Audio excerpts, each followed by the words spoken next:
Welcome to my channel, or welcome back to my channel if you've been here before. This is a channel where I look at Pokemon cards, focusing primarily on the artwork. And today's video is just a quick mail video to see what's arrived this week so far. It's all from Japan as far as I know. So we'll start with this one. They've used a nice little stuffle, kind of, chibi stuffle sticker. I'm going to have to rip it, aren't I, to get in there. Well, that's a bit sad. It's a shame. I can't see any other way of doing it. Well, I suppose what I can do is I can cut my way into it. So. Not that it matters, because I'm going to have to throw it away anyway, but it seems disrespectful to poor little Stuffle to rip his face in half, as you do. So let's do that. There we go. So what is the mystery card? Okay, it's Terrakion, and this is by Shiburingaru. And interesting, the yellow tones of it, the evening light. It's very dramatic. Shadow cast forward. Very interesting use of light and its ruined environment. Looks like something out of Hyrule. Yeah. I like that quite a lot. Quite a lot. So we will put that up there. We have a side loader here. This is the Curum, which is an SAR. Let's have a look at the texturing on this one. How is it in there? I think it's double sleeved. Hang on. Oh dear. It's very tight in there. Very, very tight. There we go.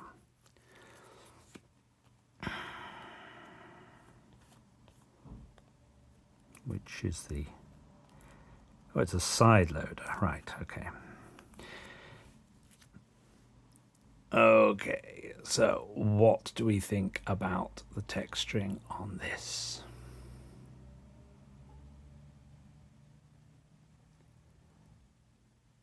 This is by Chibi. I really like Curum. I think it's a very interestingly designed Pokemon. I think Chibi is a great artist, and I really like this card. That is my simple assessment of it. I think it's a very successful card. The layout on it's really good. It will appear in my video that I'm going to be doing next week, probably sometime, of my favourite artworks of these two sets. But for the time being, that's a positive for that. I think I'll change the sleeves on it. It's a very heavy-duty outer sleeve, this one. It's going to distort the image a little bit. Anyway, we'll try this one next.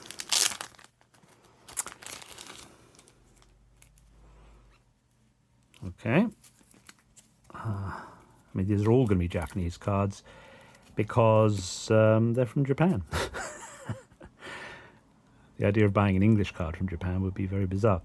Okay, so we've got Natsumi Minose, who I am about to become greatly obsessed with.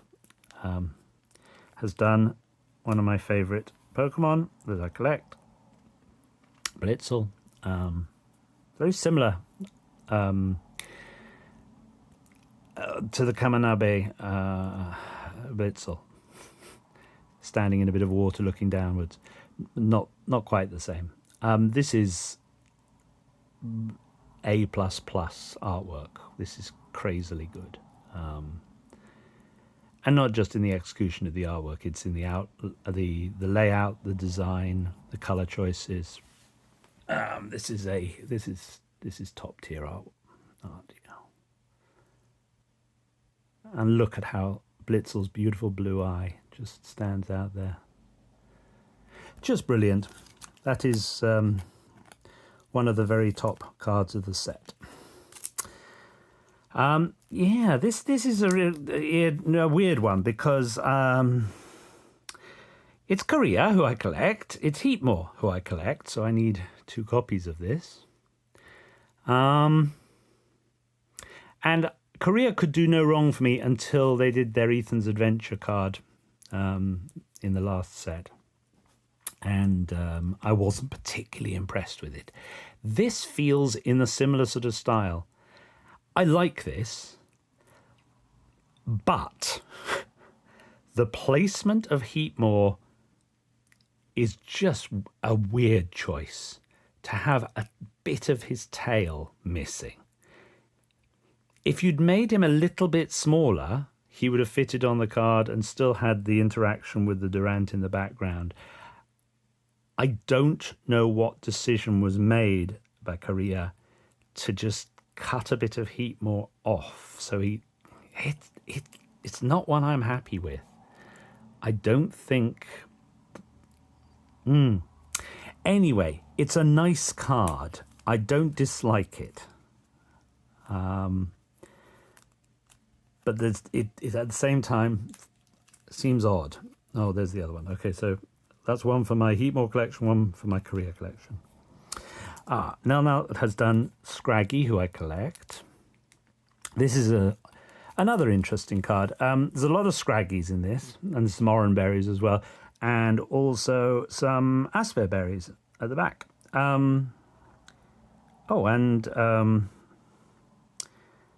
What's the other one? The red one. Cherry. Yeah, whatever. There are berries on a lot of these cards. I don't think every berry is... I was thinking that maybe they've hidden every berry somewhere in each of the cards, but there aren't enough. But there are a lot of berries in this set. The main Scraggy here is very clean, well drawn. It's just a little bit large for how I would like the image. I think all the back Scraggies are stunning, all of them. Every one of those is beautifully done. This is my kind of art. This is clean graphic art with good outlines. This is very much a piece of artwork that appeals to my sensibilities. But I just feel that if the central Scraggy was a little bit smaller, wasn't so huge in the image, and therefore it's quite plain looking because of that. I think the balance would have been better, but I'm not really knocking it because I think it's a really nice card. Very good artist, very good card.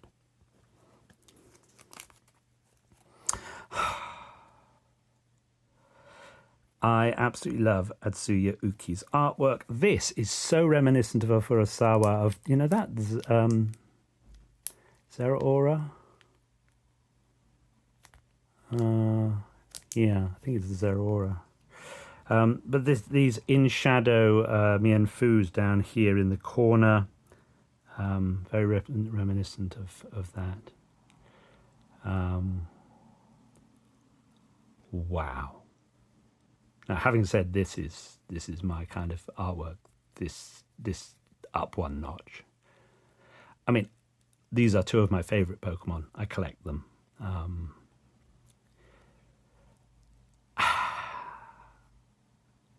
I think it's brilliant. There's no better Mienshao card.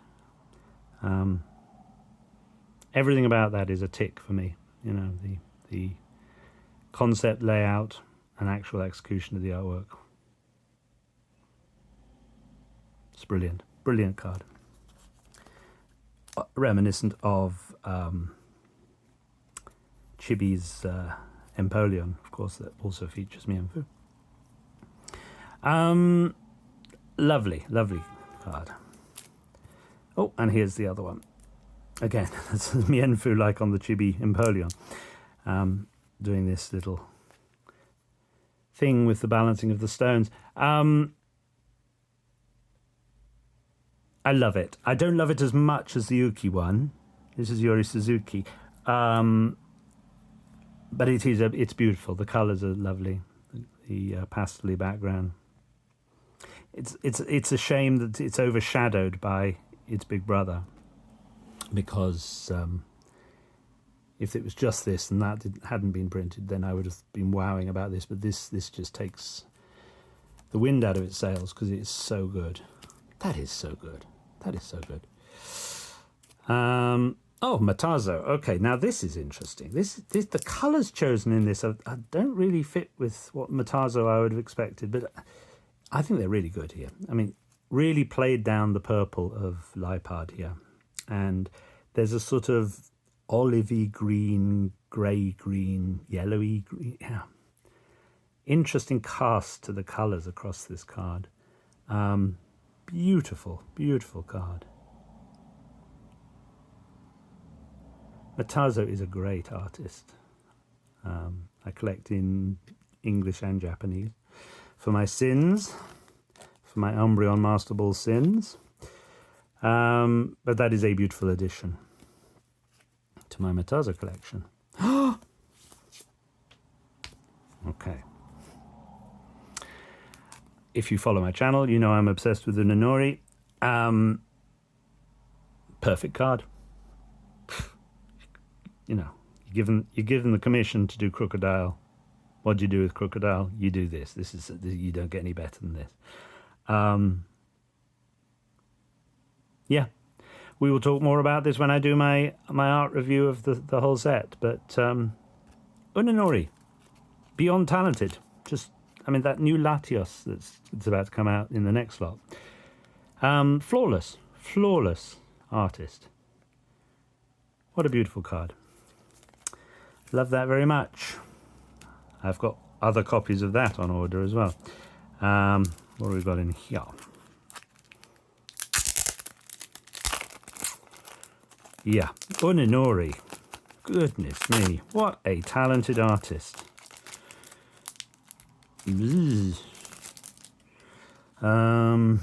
Lots of tape to be cut on this.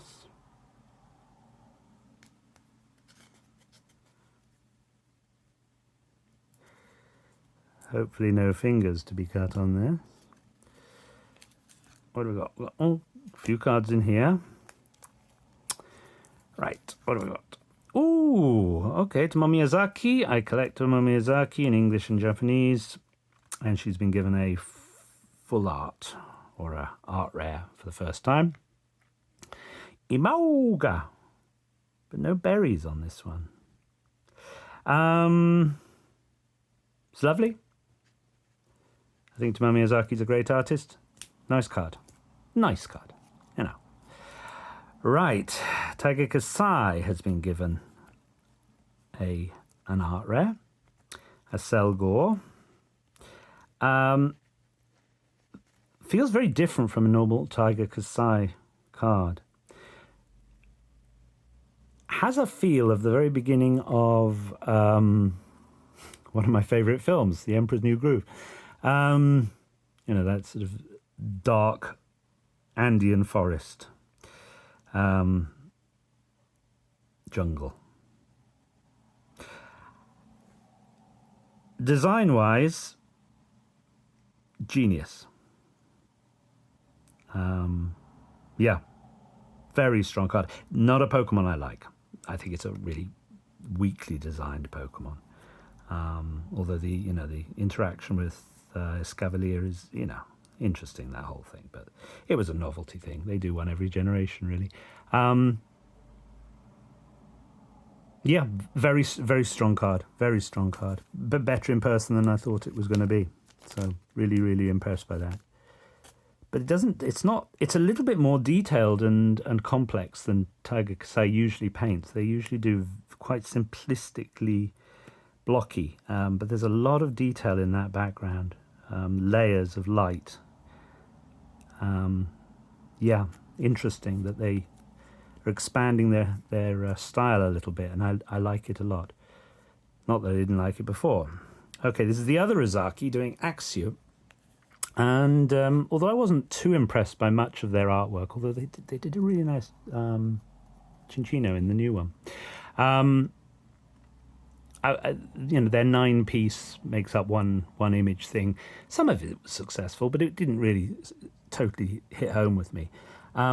But I think this is a beautifully designed card, and the execution is wonderful. The actual outlining of Axew here and the placement, the balance, you know, from corner to corner of dark and light and whatever. It's really a very strong one of the more interesting and better cards in the art rares that I initially wasn't going to get, and then I thought, you know what? Okay, it's not an artist I collect, but that's strong enough to get into my collection. That is a very nice card. And I like Axew. Axew's cute. Fracture's better, and then Haxorus I don't like. Toihachi did this Gigalith, and I got this simply because I am collecting Toihachi in Japanese. But it's a very good card. It's not a Pokemon I like at all. I think it's a terrible design for a Pokemon. Very difficult to feel any sense of personality from it, really. It's just a lump of rocks put together in a very odd way. But that's a powerfully painted card. You know, you've got the drama of it crashing down onto the ground and sending up a shockwave. Very, very detailed work. Very good. Good art. Very good art. Struggling against the fact that it's a Pokemon I don't actually like the design of. Timball by Aspara. And I sort of collect Aspara. I'm missing a couple of the trainers. Yeah, I love the composition of this, and the flowering water lilies here are just beautiful, and the hollow picking them up like that just makes the cards so special. In fact, the way that all the flowers just glow in the hollow is just lovely. Really well, the layout, the design, you know, the balance of it, the design, the translucency of the leaves here. It's just lovely. Clever, clever card. Not a Pokemon I care about, but really, really strong. So that was that. Was that one there? Yeah. What else have we got? We've got a huge wodge of them here. I'll try and go a little bit faster because otherwise this video is going to go on forever. But I'm enjoying looking at my new cards, so it's my video, so tough. I can take as long as I like. You don't have to watch it. I see an unpheasant. I see a Cophagragus. So let's have a look. Yep. Oh, they've done these red-edged top loaders. Very smart. If I can actually get in.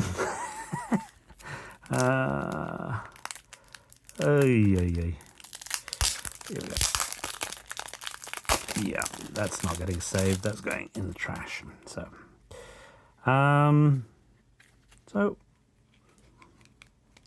oh, I can see lots of nice things. So we'll start with this one.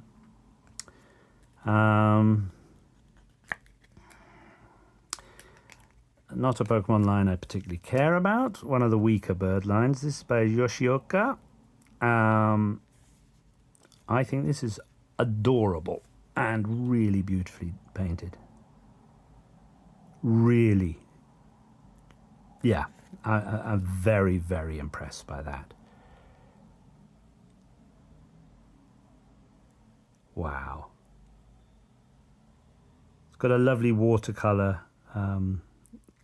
infill here, you know, the blotchiness here. It's a little sepia-like in the painting. The light is just so good. And this suggestion of a plant here in blurred fogginess in the foreground it just creates real depth of field to this card. The tilt of the head of the female unpheasant, beautiful. Yeah, I give that 10 out of 10 for the art. Beautiful card. And not a Pokemon I particularly care about. Harakasaka, is it? Oh no, it's not. Is it? No, it's not. Yes, it is. It's Harakasaka. I should know that. It's very, very distinctive style. These outlined areas of different colours. Interesting Pokemon. I wouldn't say it's one I don't like. I think it's just a very bizarre Pokemon. But it actually is quite a successful design of a Pokemon. As to the artwork, Brilliant. Absolutely brilliant. Love the symmetry of it, the menace of it, the depth of field with the hands coming close, close, mid, far. And this background colouring that is their signature style has never been better than that. That's got to be the best card they've ever done. It's just lovely. There are so many strong artworks in this set.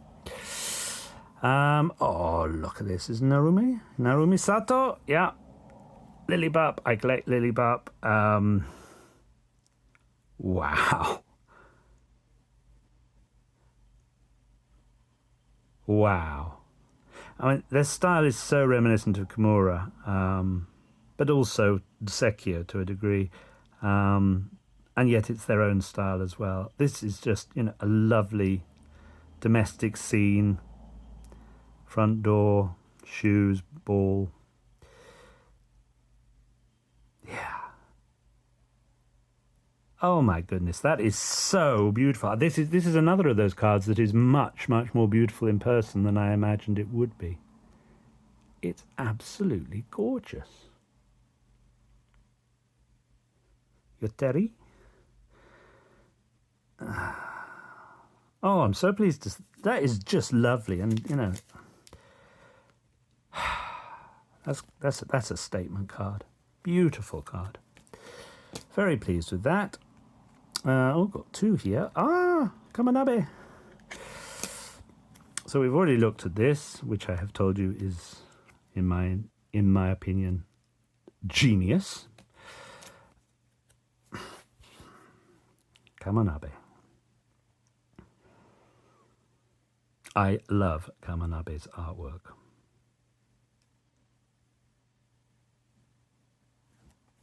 Let's get it out.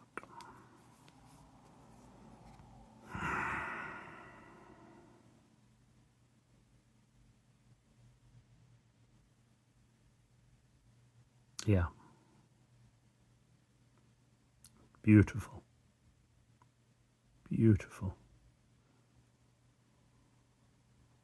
Goodness me, there are such incredible cards in this set. I mean, these are just ones that have come today, but yeah. Rianti Hidayat. Let's have a look. So we've had a look at this before. Right, so I collect Rianti Hidayat, very interesting artist. Okay. I mean, this is the game with Rianti Hidayat, okay? They don't use curved lines. They give the impression of curved lines, but they don't use curved lines. There are only straight lines. Yes, I think that is true. Even where you think there are curved lines, if you actually look closely at them, they are just hexagons and... Yeah. Fascinating style that she's created for herself here. It's unfortunate there's a horrible print line through. I think it's there's a sort of dividing line that goes through, but it goes through at an appropriate place where the artwork, whatever, doesn't matter. Fascinating. It's quite saturated, intense coloration. Unrealistic, this sky is an unrealistic turquoise. Texturing, what do we got? A texturing. Yeah, really interesting card.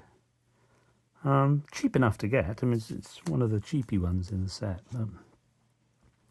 I like her work a lot. I think that's very interesting. Right, we've got Minaminame Take here. I think we're coming to the end. I think this was... Yeah, these are the last couple of cards for today. Yu Yu Minaminame Take has done Crustal in... Yeah, okay. Telling a story of Crustal creating a bridge for the little Dwebbles to cross over. I love the scale difference between Dwebble and Crustal. Just shows how different they are. Great artist. It's not a card I'm going to be hugely remembering for a long time, but it's very clean. It's very nice. You know, it's a very similar style. Although Minaman Mitake has a variable style. I've talked about this in the video I did of their work. They're quite often more Okacheki-like, but this is one of their more clean outlined ones, which actually approaches Atsuya Uki in style, in these fine, clear outlines and blocks of very well-chosen colour. But this is very nice. Very nice card. And then the final card is Yu Yoko. Yep, Yu Yoko doing Fracture. Very interesting. Very interesting. So we've got Fracture here, putting its foot into the footprint of a Haxorus, although there's also little Axew footprints here.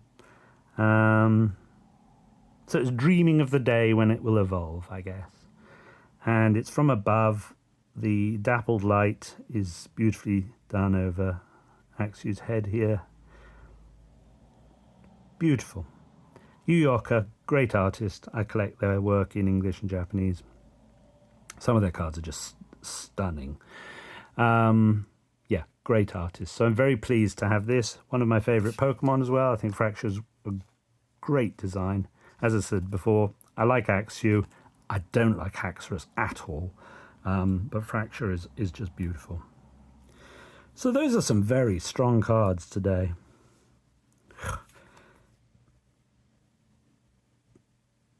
That's just amazing. The biggest surprise, there was one that I thought was... no, all of them are, really. They really are. I mean, obviously I like them because I bought them. I bought them. I don't go and buy... Well, I suppose I would. I'd have to buy things if it was an artist I collected and they'd just done a dud card, but that's not going to be the case. Wow. Wow. Wow, wow, wow.